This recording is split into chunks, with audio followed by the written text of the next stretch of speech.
বাংলাদেশের নদীগুলোতে ঘুরে বেড়াতে আমার ভীষণ ভালো লাগে, কিন্তু মেঘনার কাছে এলে অনুভূতিটা একটু অন্যরকম। এই নদী এত বড় যে দূর থেকে শুধু তাকিয়ে থাকতে ইচ্ছে করে।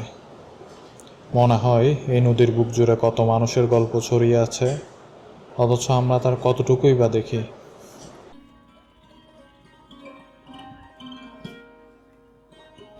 মেঘনার বুক চিরে প্রতিদিন শত শত মানুষ যাতায়াত করে।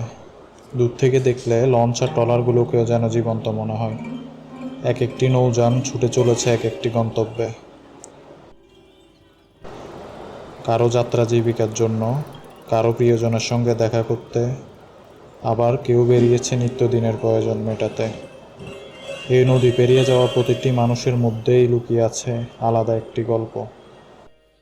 হয়তো সেই গল্পগুলো কখনো আমাদের জানা হবে না, তবুও প্রতিটি যাত্রার পিছনে থাকে কোনো না কোনো স্বপ্ন, দায়িত্ব কিংবা অপেক্ষা।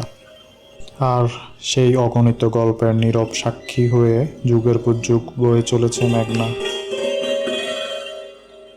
তবে মেঘনার জীবন শুধু যাতায়াতে সীমাবদ্ধ নয়। এই নদীকে ঘিরে গড়ে উঠেছে অসংখ্য জীবিকা। বাংলাদেশের মাছের চাহিদার বড় একটি অংশ আসে এই নদী থেকে, আর সেই গল্পের সবচেয়ে বড় নাম ইলিশ।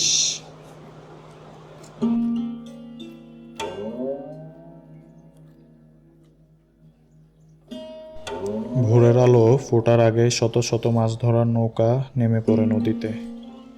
কারো জালে ধরা পড়ে কাঙ্ক্ষিত মাছ, আবার কেউ দীর্ঘ অপেক্ষার পরও ফিরে আসে প্রায় খালি হাতে। নদী তাই শুধু জীবিকা দেয় না, প্রতিদিন মানুষকে শেখায় অনিশ্চয়তার সঙ্গেও কিভাবে বেঁচে থাকতে হয়। একটি ভালো দিনের ধরা মাছ যেমন একটি পরিবারের মুখে হাসি ফোটাতে পারে, তেমনি কয়েকটি খারাপ দিন অনেকের জন্য হয়ে ওঠে কঠিন বাস্তবতা।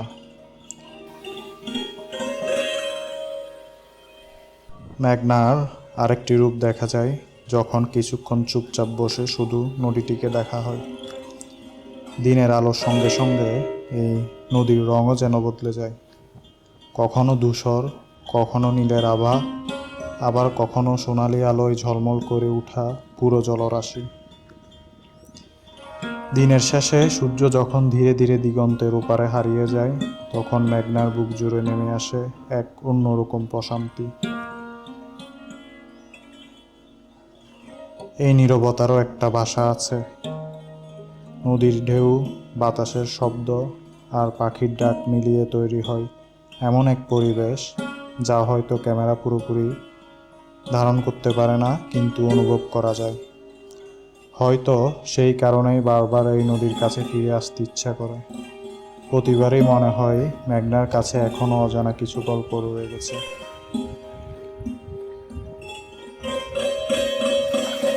মুরব্বী, আপনার বাড়ি কই?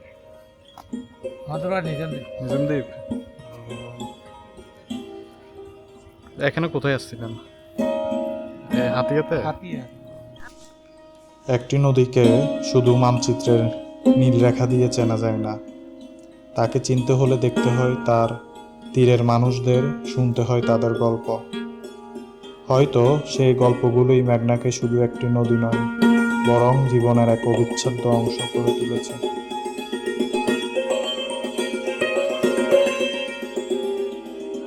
নদী যেমন আশীর্বাদ বয়ে আনে, তেমনি অনেকের জন্য এটি হয়ে ওঠে দূরত্বেরও আরেক নাম।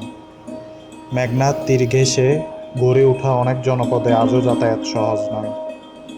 কোথাও পাকা সড়কের অভাব, কোথাও একটি নদী পার হতেই ঘন্টার পর ঘন্টা অপেক্ষা করতে হয়। স্কুল, হাসপাতাল কিংবা জরুরি সেবায় পৌঁছাতে অনেকেরই প্রতিদিন পাড়ি দিতে হয় দীর্ঘ পথ। শহরের মানুষের কাছে যা স্বাভাবিক, নদী তীরের অনেক পরিবারের কাছে সেটি হয়ে ওঠে এক একটি চ্যালেঞ্জ। তবুও জীবন থেমে থাকে না। জোয়ার ভাটার মতোই এখানকার মানুষও প্রতিদিন নতুন করে পথ খুঁজে নেয়।